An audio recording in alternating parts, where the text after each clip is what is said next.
Cie, 2, 3. Dan sana sadanya, jangan lupa sebelum tonton video ko, tekan tombol subscribe dan aktifkan lonceng notifikasi supaya dan sana bisa menonton video-video terbaru dari kami. Komen serta share ke kawan-kawan ya.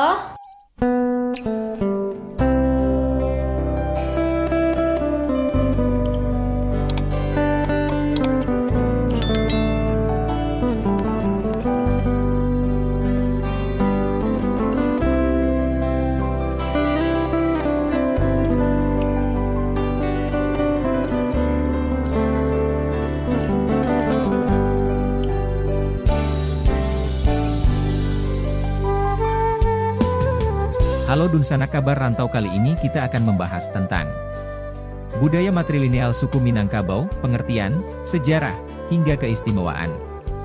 Yuk ditonton videonya sampai selesai, dan sebelum itu jangan lupa untuk subscribe, like, komen, dan aktifkan notifikasi agar Dunsanak tidak ketinggalan dengan video-video terbaru kami.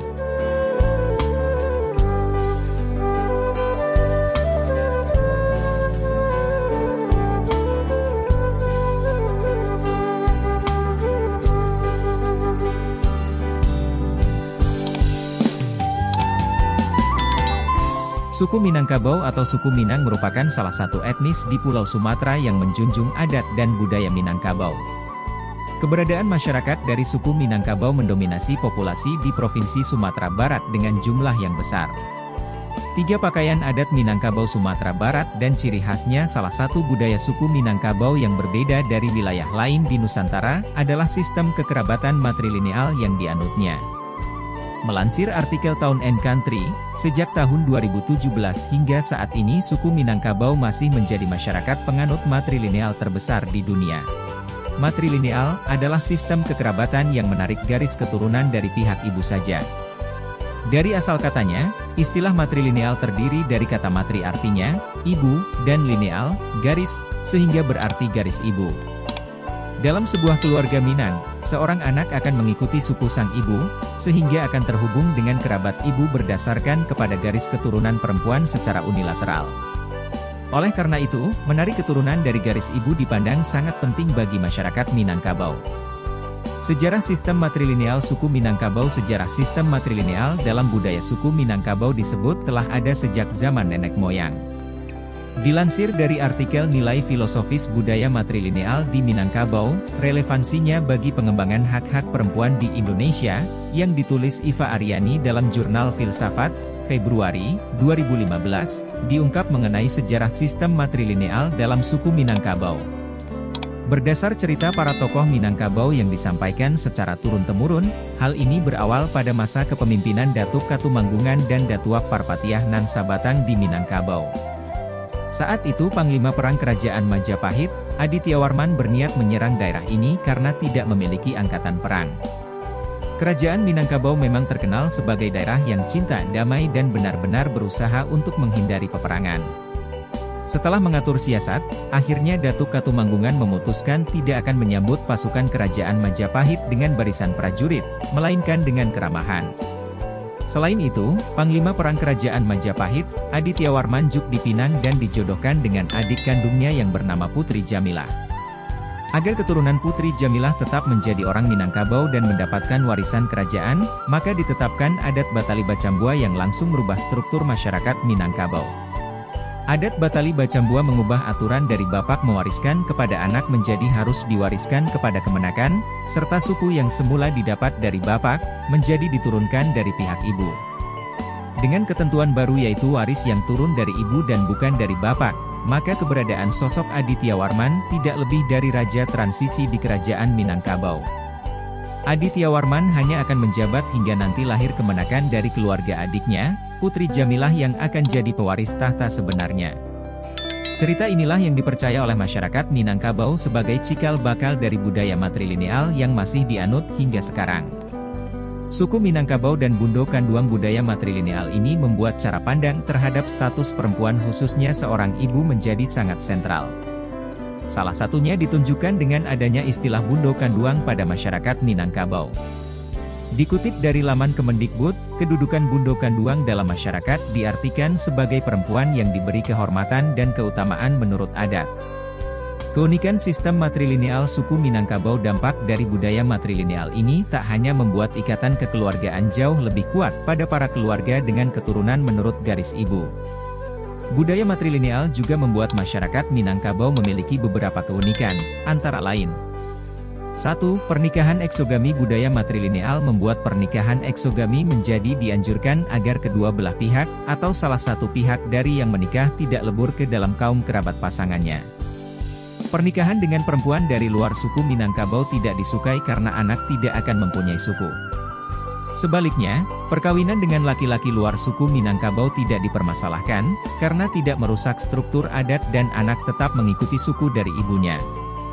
Sogami, sebuah prinsip yang mewajibkan pernikahan di luar suku, menjadi pilar penting dalam adat Minangkabau. Prinsip ini bukan sekadar aturan, tetapi syarat makna dan nilai-nilai luhur. Eksogami memberikan manfaat bagi terciptanya struktur masyarakat yang seimbang dan harmonis.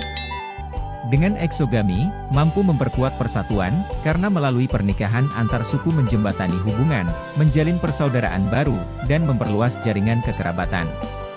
Eksogami juga mencegah pernikahan sedarah, ini meminimalkan risiko cacat bawaan dan penyakit genetik pada keturunan. Sekaligus menjaga kelestarian garis keturunan yang menganut sistem matrilineal, sehingga Minangkabau terjaga dengan pernikahan antar suku, di mana garis keturunan dihitung melalui garis ibu. Di sisi lain juga menumbuhkan rasa cinta dan toleransi, melalui interaksi antar suku dalam pernikahan menumbuhkan rasa cinta dan toleransi terhadap perbedaan budaya.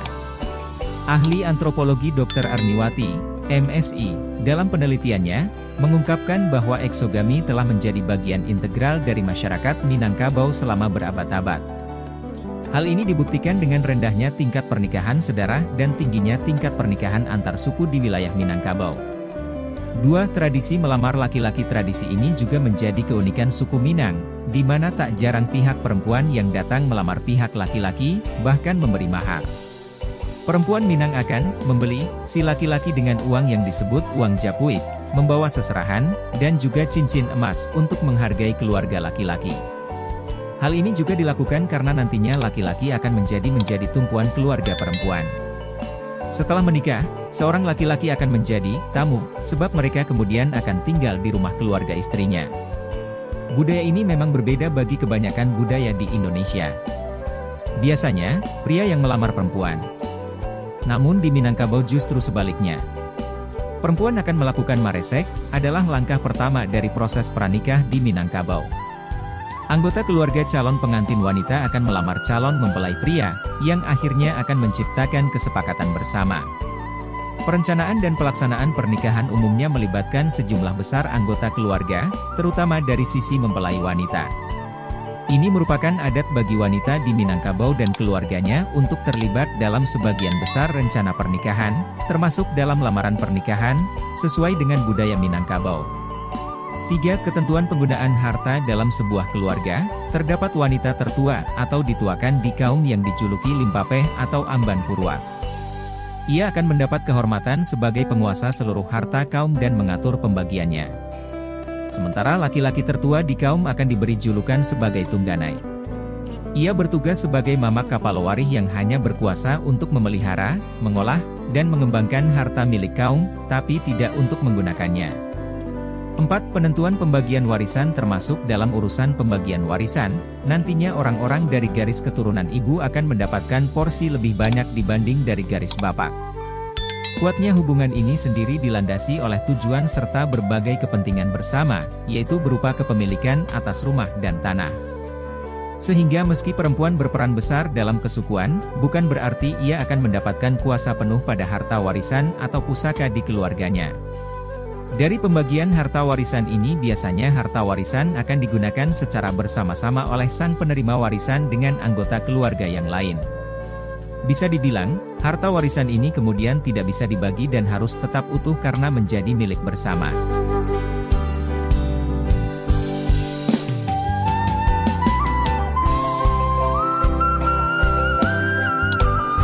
Sekian mungkin sedikit cerita tentang budaya matrilineal suku Minangkabau, pengertian, sejarah, hingga keistimewaan. Semoga bisa menambah pengalaman dan ilmu teman-teman. Sampai bertemu lagi di video-video kami selanjutnya.